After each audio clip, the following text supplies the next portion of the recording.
Good morning, everyone. It's a fantastic day. I've got a fantastic guest for you this morning. She comes all the way from the United States, retired now, but certainly has a lot of stories to tell. I welcome you to Amelia Shackor. So, how is fine things in Washington at the moment? Well, the weather got a bit cooler. Last week we had 80 degrees. It set a record. It was a record for the District of Columbia of 80 degrees last Friday, but it's 80. gotten cooler. I know that's very hot, Fahrenheit, very hot. It's hotter than here. Yeah, We're in the middle of summer and it's cold. it's So, it's really well, that's climate change for you. as long as you didn't say global warming. Yeah, certainly climate change. All right, we'll start going, and what I'd like to do is just get an introduction of your experience and um, how you started and how you got into this world, and what's been happening in the years that have gone by. Okay, yeah, that sounds good. Uh, well, I started working for the government way back in 1988 when I finished my master's degree at Columbia University. I had a master's degree in public policy and administration. And then I started working for the city of New York at the Office of Management and Budget. And I started doing budgeting. But, uh, you're always budgeting for an agency. So you also learned about the area, of course, the program subject matter, as well as the budget.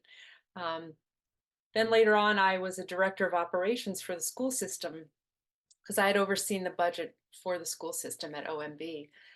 And then after the school system, I came to Washington, D.C. to work for the GAO, the Government Accountability Office, which I believe is the equivalent of your, in Australia, your National Audit Office. I Yeah. think it's a Supreme Audit Mm. institution. So that's the equivalent. The GAO works for the Congress, uh, but it's a nonpartisan. The work is nonpartisan. We GAO the requests for its work come from the Congress. Uh, so we oversee the executive branch based on requests from the Congress and then report to the Congress as well, the House and the Senate. So that's the work that I've done over the last 35 years. But, I got into asset management when I was in the physical infrastructure group for my last 10 years at GAO. I was in the physical infrastructure group. So I did studies of federal buildings um, and other assets, physical assets. But what I saw is that everything I had done before then was leading up to asset management. So, budgeting and when I worked at the school system, I oversaw the schools, and that's all infrastructure. And then when I was at GAO, I was first in the budget issues group, and then I was in our contracting and national security acquisitions group, and then in audit policy and quality assurance, and then in physical infrastructure. But it's all asset management. So when I got to asset management and I was working on, looking at taking a holistic view, I saw that everything in my career had led up to that point. So that made it just so interesting. Cool. So, in America, how did asset management get going? I know from this side of the world, how it migrated into America and what started. But how did it actually, best is not the right word, but how did it come to be? Develop, yes. Well, that's a good question because, Australia is very far ahead of the United States and Canada also. Mm, In the United States, there is no federal policy for to have an asset management. Federal agencies are not really required to have an asset management structure in place, although there is federal guidance that comes from the Office of Management and Budget about capital planning. Um, there are circulars and requirements on capital planning and guidance, but there's no law per se that mm, requires asset management. So there's really a lot of variation among the federal agencies in terms of how asset management is done. And I think that's quite different than Australia and Canada as well. I studied Canada for a couple of the reports that I did at GAO.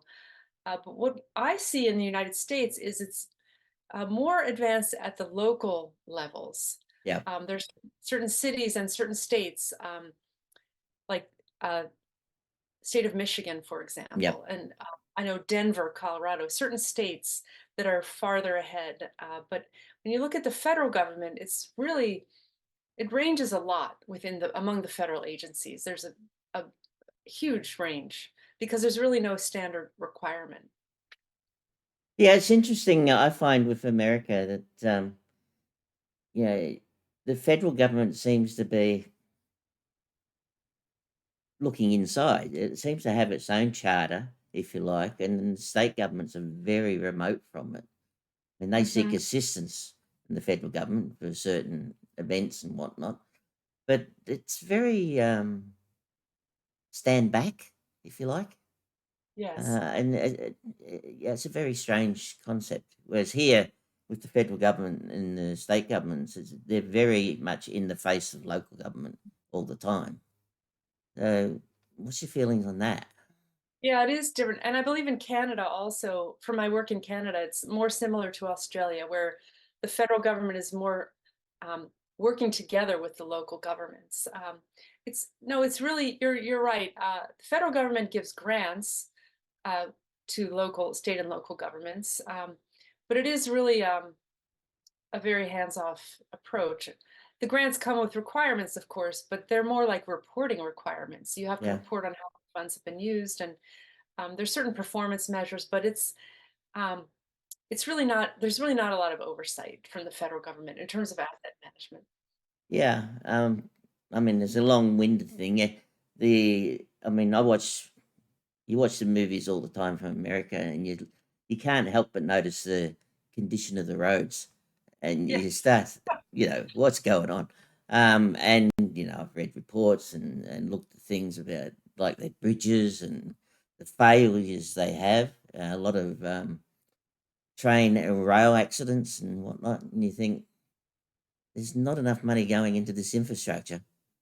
So Well, yes, and well, a couple years ago in 2021, November of 2021, a big infrastructure act was passed. I'm sure you know the Bipartisan Infrastructure Act, which is also mhm, known as Infrastructure Investment and Jobs Act, and that was really a big, uh, huge initiative, which is still ongoing.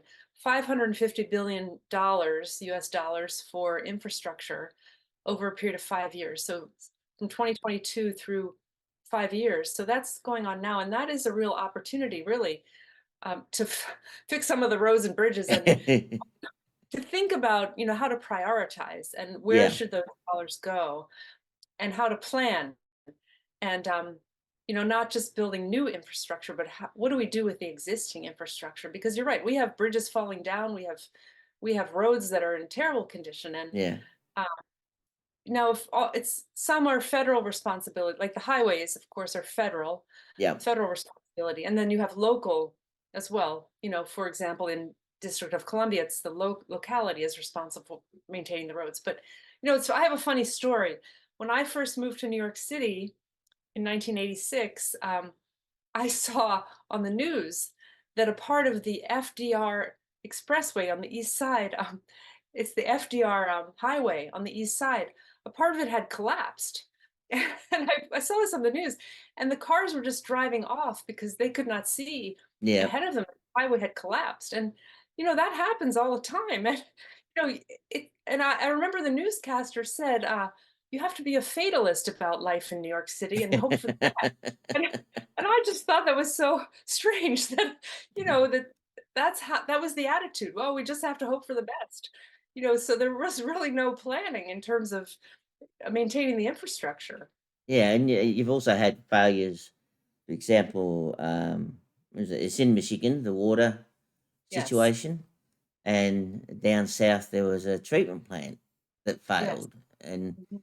there's a number of those, and not to mention the rail crossings and the failures of the trains running off the tracks. It's just Right. yeah, it's just incredible the amount of failures that you have, and Yeah. obviously the population is different. So we've only got 27 million or thereabouts.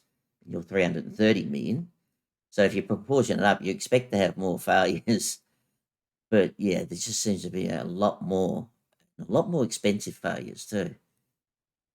And not Yeah, to well, be, I it, think a lot has to do with planning. You know, yeah, you can't just build infrastructure without a yeah, plan. You know, you have to have a plan for maintaining it. You can't just yeah, build it and let it stay there. no, And I know some of your other chats on Drops of Wisdom have talked about that. You know, the need for a plan for maintenance, repair, and maintenance, and yeah, um, that should be actually part of the original plan for assets. You know, part of your original plan should be how are you going to maintain it. yeah.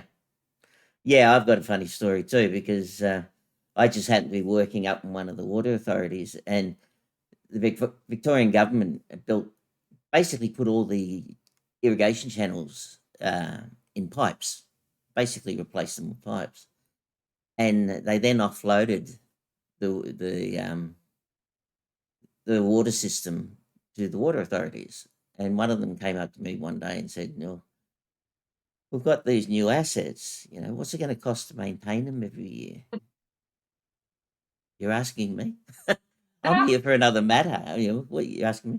I said, look, yeah, as a guess, a rule of thumb is about 1% of the replacement value you should be spending on your water assets or thereabouts. And they said, oh, we'll need more than that because we have to build all the, um, basically the maintenance shafts on the irrigation system because oh, they never put them in. oh my goodness. Yeah. So I said, well, you can factor up by another couple of zeros then because Right, right. you I have to mean, you've build got to them. plan. Yeah, You you got got to to plan plan. for maintenance when you're building Yeah. something. So effectively, yeah, we'll put the pipes in, we'll just leave them. And then the water authority is saying, no, we've got to maintain them. So how are we going to do that? Yeah. There's some construction for them just to do the maintenance. Yeah, yeah, these things happen. I don't know why, but they do happen. I mean, the government doesn't, the state government, federal government, while they harp on about that sort of thing, they don't want to, they're not funding it. So, yeah, the expectations are the local authorities will. And of course, they have to. So, yeah, so there are some similarities as well, but the extremes are a bit, you know, different, Yeah. if you like. Enjoyed this video? Press the like button and subscribe. If you'd like to see more, please click on the Patreon link below and sign up.